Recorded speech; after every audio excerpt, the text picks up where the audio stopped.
afternoon, good morning. Hello, everybody. This is Aaron Alejandro. I'm the Executive Director of the Texas FFA Foundation, and you have found our Growing Our Future podcast.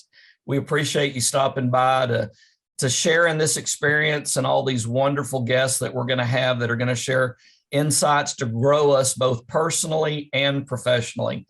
And today we're kicking off with a great friend of Texas agriculture and really a living testimony of what the program can do. And he's also a leader in the great state of Texas. With that, I'm going to introduce and let him tell us a little bit about himself, Dan Hunter. Dan, tell us a little bit about who you are, what you do, and how you ended up at the Texas Department of Agriculture as the Deputy Commissioner. Sure. Once again, Aaron, thanks again for the opportunity to be here. This is very exciting. I know that there's going to be a lot of guests that are going to come on and offer some very good insight into not only leadership, but the future. So how did I get here? You know, I'm a kid who grew up in the middle of nowhere, West Texas, and had the opportunity to be involved in a great organization like the FFA. That really, if you say, well, how did I end up where I am today? I'll still point back to the FFA. It's all because of the FFA. All that being said, you know, I did my undergrad at the some people call it Harvard on the High Plains, some people call it Princeton on the Plains, but it's some people call it Texas Tech. But I did my undergrad there at Texas Tech, and then immediately following that, I went to Washington D.C. and worked for a couple of different members of Congress. Had the opportunity to go into the private side, and I was a lobbyist for the U.S. cotton industry for many years, and then came back to Texas and headed up Southwestern Peanut Growers as a CEO for several years. And then Chancellor of the Texas A&M system called me. I'd been teaching an adjunct class at Tarleton State at the time and asked if I'd take over a research institute and take it global. And we did that. And in 7 years, we went from mainly being a research institute that was centered mainly in Texas, some places in the United States, to we had projects on every continent, but to Antarctica. And then Commissioner Sid Miller was elected Texas Commissioner of Agriculture. And we had known each other a little bit. And he called me up and asked if I would be willing to come to Austin and go to work for the people of the state of Texas. And I couldn't think of a better honor than to do that. But once again, I still point back to how did you get here? There's no doubt 3 letters, FFA. Wow. That's pretty strong. How many continents, you said, how many countries and continents around the world have you been to? I've been to every one but Antarctica. Wow. And then to think about that, you know, I oftentimes sit and I'm in a plane going somewhere and I'll look at at myself and I'll go, how did you end up here? How did this happen? And it was because of a lot of great people, including yourself, that were in my life, have been in my life, teachers, mentors, co-workers. There's no doubt that I really do reflect back often and know how fortunate I am, and that opportunities are what you make of them. And I'm a full believer in that. So let's talk about that a little bit, because we love having guests and we love having accomplished guests that have successful careers. You obviously are one of those. But, you know, there's going to be a lot of students that are watching this, and you think about this, they're sitting there in an ag science class, or they're driving in their car and they're thinking, I'm in high school, I'm a sophomore, I'm a junior. Are you telling me there are things that you learned in high school in that classroom and then through the FFA experience that you still use to this day? Oh, very much so. I don't think there's any doubt. I guess the first thing I would say is always be late. And I say that jokingly because I was a sophomore in high school and had forgot about our FFA chapter meeting one day. We always had it at noon once a month, and forgot about it and walked in about 15 minutes late. And my ag science teacher turned to me and said, "Congratulations, we just nominated you to be a candidate for district office."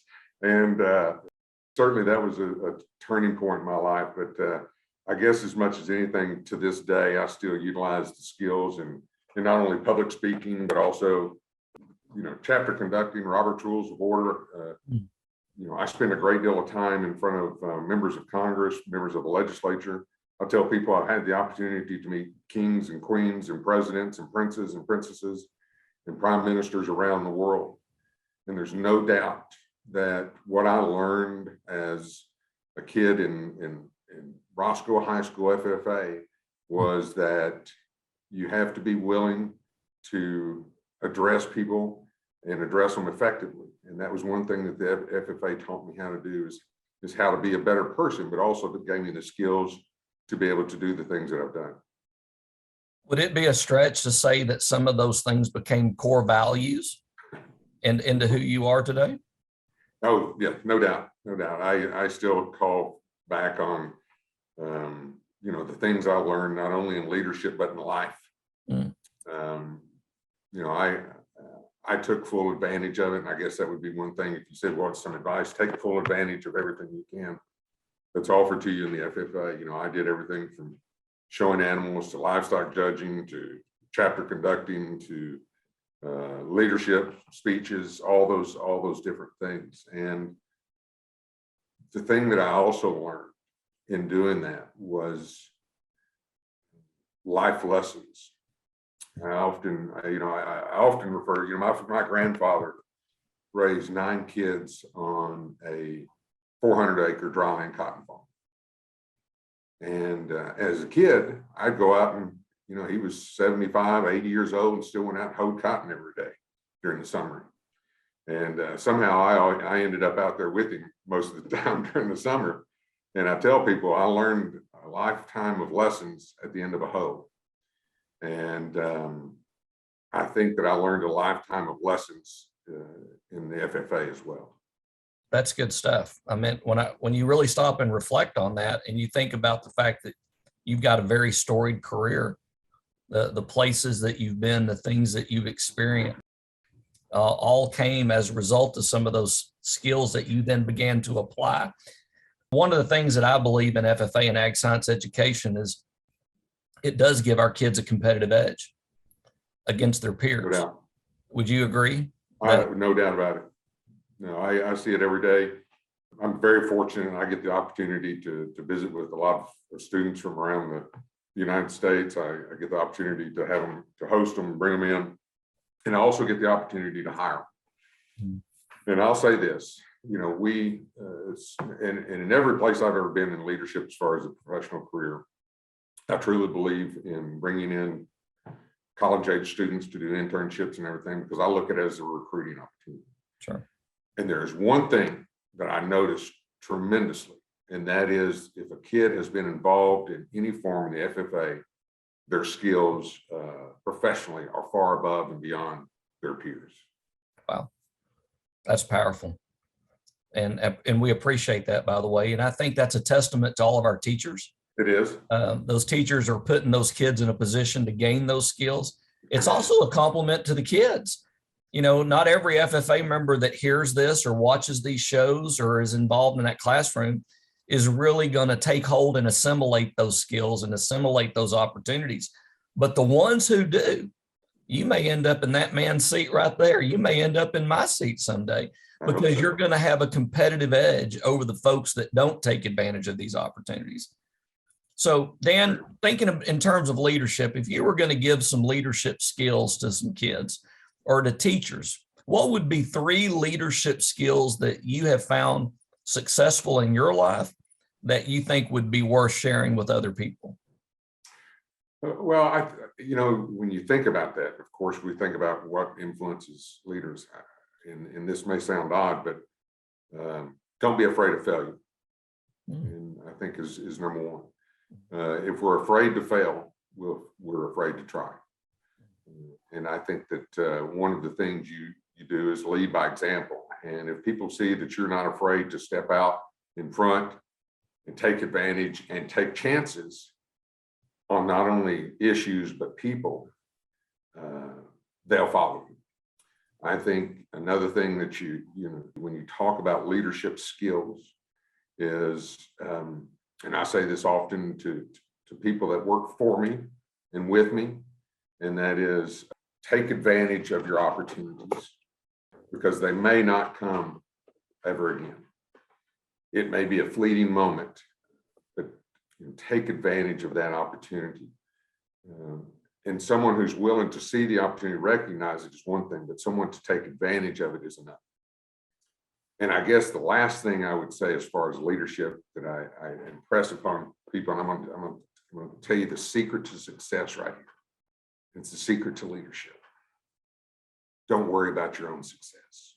Find a way to make those around you successful, and you'll never have to worry about your own success.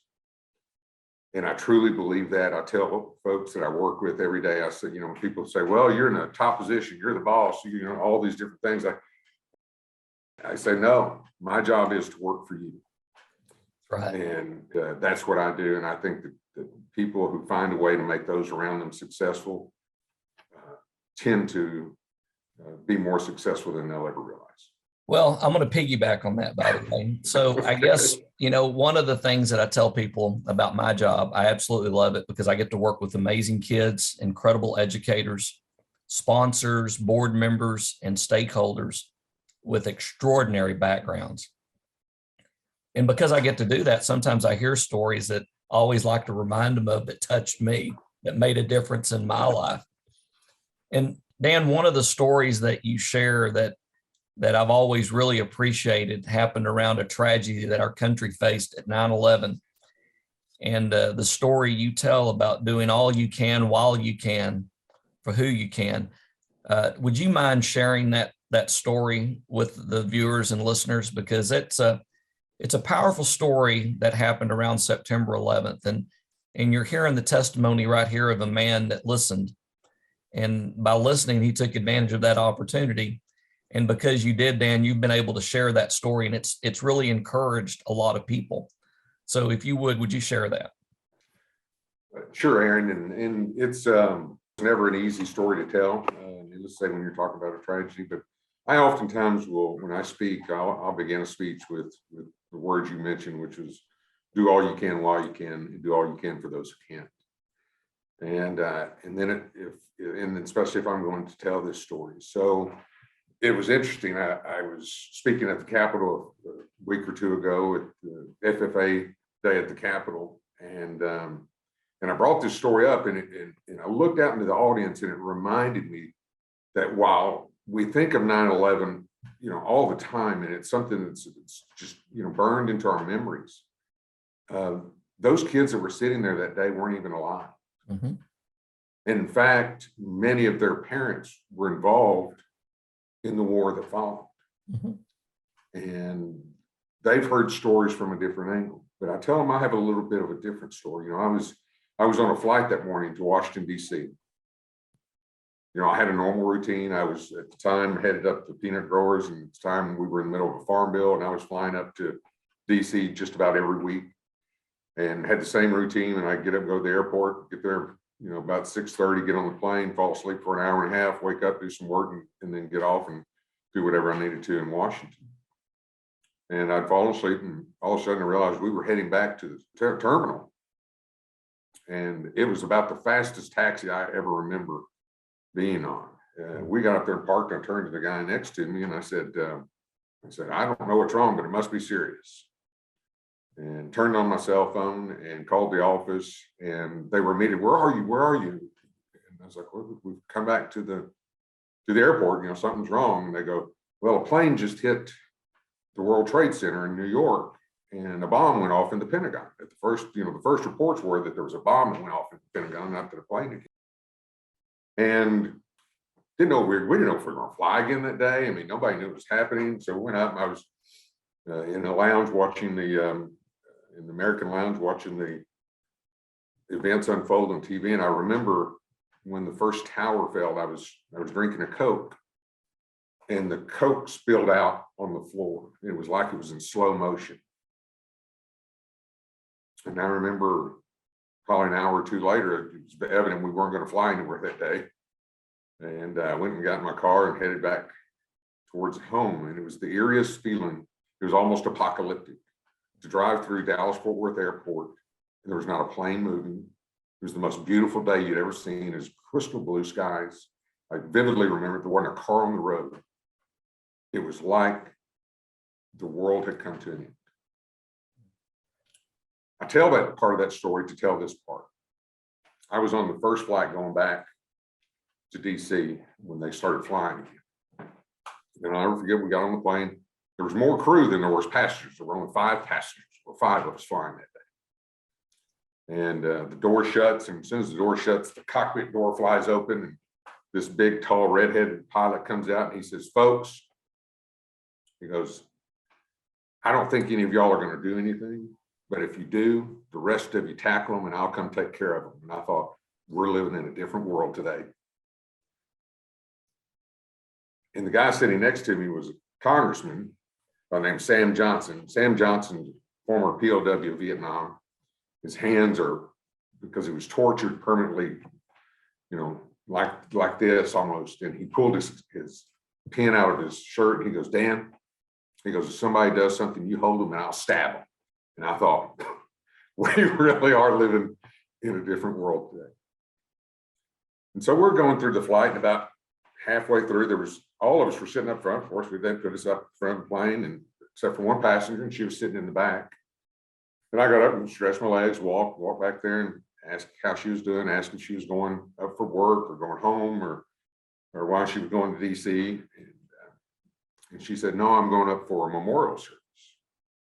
And I said, "Oh," I said, "did you know someone on the plane, on one of the planes?" And she said, "Yes." She goes, "My brother was the pilot of the plane that hit the Pentagon, Chick Birmingham." And I thought, that's tough. And she looked at me, and with all the resolve in the world, she said, "But I know one thing. He did everything he could to save those people." And so I piggybacked off that, and I thought, you know what? That's a good way to live. Do all you can while you can, and do all you can for those who can't. Yeah, it's a powerful story. And the fact that, again, you lived it, I think that that's one thing I enjoy about these interviews and visiting with people is people share their testimony. And you can never dispute somebody's testimony. I could never say, "Dan, that never happened to you." And when you share it, I think we all find a human connection there. And we all heard those words. We heard the empathy in your voice, but we also heard purpose. We also heard a sense of urgency that, maybe we need to hustle to get some things done. And we've been gifted with an opportunity through the FFA that impacts lives and impacts the world. And speaking of, when I think about that, I think about the fact that this world is headed to a point where we're going to need more food. We are. And how important, Dan, there's going to be people that listen to this interview that aren't in ag ed, they're not in FFA. Are there any careers in agriculture? Is there any opportunities in agriculture? If I were a kid, junior, senior, looking at my future going, okay, I don't know that I want to go to college. I may go to college. I may go in the military. I may go to a trade school. Why agriculture? Is there something there? Are there opportunities? Oh, no doubt. And I'll say this, and, we used to throw out a number, and I don't know what the number is anymore, Aaron. People would say 1 in every 7 jobs is related to agriculture or something like that. I disagree with that wholeheartedly. I think every job is related to agriculture. You may say, how is that? Well, I know this. I don't go to a grocery store if I don't have a car. And that car was maybe built by an automaker. But I get food in the car. You may say, well, I'm going to be a stockbroker. Well, you know what? As we've seen, the stock market is heavily dependent upon 2 things, food and fuel. You may say, well, I want to be a computer technician. There's not a farmer or rancher today that doesn't use technology. So I strongly believe that, while you may not be directly involved in production agriculture, almost every job in the world today, and I don't care whether it's shipping, whether it's loading, whether it's, taking care of a fast food restaurant, it all involves agriculture, one way or another. And when we talk about what's going on in the world today, I'll make this one point. I know we're probably running short on time, but what we're seeing in the world today is an invasion of Europe, of all of Europe, without entering most of the countries. What I mean by that is by him entering Ukraine and shutting off the pipeline of food and fuel, Europe has been invaded. He hasn't fired a shot in Germany. He hasn't fired a shot in Italy. He hasn't fired a shot in any place in Europe, but he's invaded their countries. Mm. And the lesson here, and the lesson we better learn, and I say this emphatically, and I say it from my position I'm in today, and I'd say it as a private individual. Once you become dependent on someone else for your food and your fuel, you no longer have independence. And that's the lesson that we need to remember every day of how important food and fuel independence are. Because if you are dependent upon someone else, you'll never truly be independent. That's powerful. That I'm going to tell you, Dan, not only is that powerful, but it actually speaks to the core values of what our program is. People ask me all the time, Aaron, what separates our kids from everybody else? Doesn't Boy Scouts and Girl Scouts and UIL and athletics and band, don't they teach teamwork and ensemble and leadership? I said, you're absolute. Those are great organizations, and I love every one of them. I said, but let me tell you what separates our kids, because in the world of agriculture, if we don't do our job, something dies. That's right. That is a core value, as you're talking about. That is a core value that our kids and our teachers take into everything that they do. You take it into your job. You know that your fellow man depends on you. You know that the world around you depends on you doing a good job. So that's pretty awesome. You know, the foundation, you know, obviously we're about development. And I tell people all the time, at the end of every dollar, and for those that are watching this, you're looking at two folks that benefited from the program. If you're listening to this, you're listening to two people that at the end of every dollar, there's an opportunity for a kid or a teacher to improve themselves. And for me, there's a lot to be grateful for. And I think this world, Dan, could use a lot more attitude of gratitude. We could really slow down and just look around at all the things that we could be grateful for. Dan, what are a couple things that you're grateful for? Well, to couples, that's a limit. I mean, the list is long. You know, I guess first and foremost, I'm grateful to live in a country that we can have opportunities like this, where our kids are free to make choices in school and be a part of programs, and to be able to worship as they wish, to have freedom of speech and to do those things. I think the other thing I'm grateful for are the countless people that influence me. You know, from parents to teachers to friends, family. I can never be thankful enough. I guess, you know, I'm a people watcher, and I try and learn good and bad from people. And I tell people every day, I learn more from students every day than I ever did, you know, in a lot of places, reading books and things like that. But boy, that list of gratefulness is long. That's a good thing, by the way. The fact that your list is long. Yeah. That, you know, Tom Ziegler is on our foundation board, you know, the son of the late, great Zig Ziglar. And he talks about that. He said, you know, what is the opposite of gratitude? And he said, the opposite of gratitude is entitlement. Yeah. And when you think about all that you can be grateful for, you're energized. You think about the excitement in your life, the blessings in your life. When you forget to be grateful, then you become angry that something's not right. It's not fair. I deserve something. I need this. But when you start from that perspective, you can tell by the smile on your face that you have a long list to be grateful for. By the way, since I'm the one hosting all these shows and I'll have other guest hosts, I'm like Dan, I could have a list a mile long of things that I'm grateful for. But this interview gives me a very unique reason to say thank you to this man, Dan Hunter. Anybody that's ever heard me speak, here's the story of when I was a sophomore in high school and I was at the Area 1 leadership camp. And I was that kid that sat in the back of the room, the little scrawny guy in a jacket that, it just the little guy that nobody really paid a lot of attention to.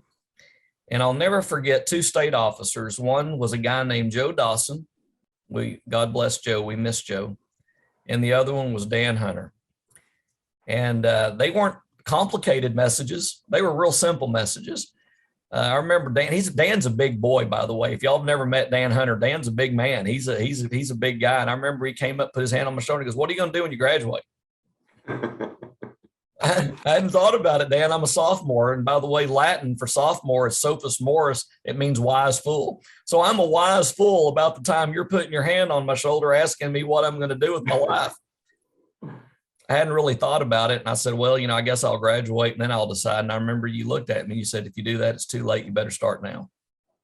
Those comments put me on a path very similar to yours.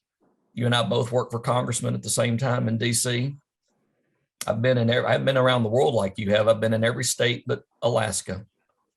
And it's all been because of that FFA experience and that FFA jacket.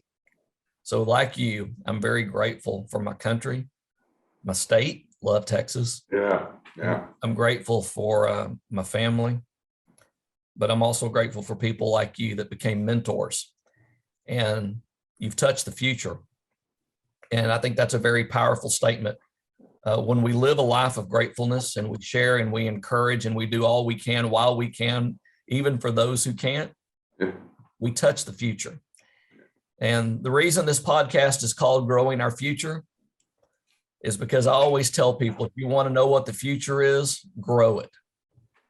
And if you want to know what the future of our government and our business and our country and state and communities look like, then get out there and plant the seeds, nurture those seeds, and then grow the future we want.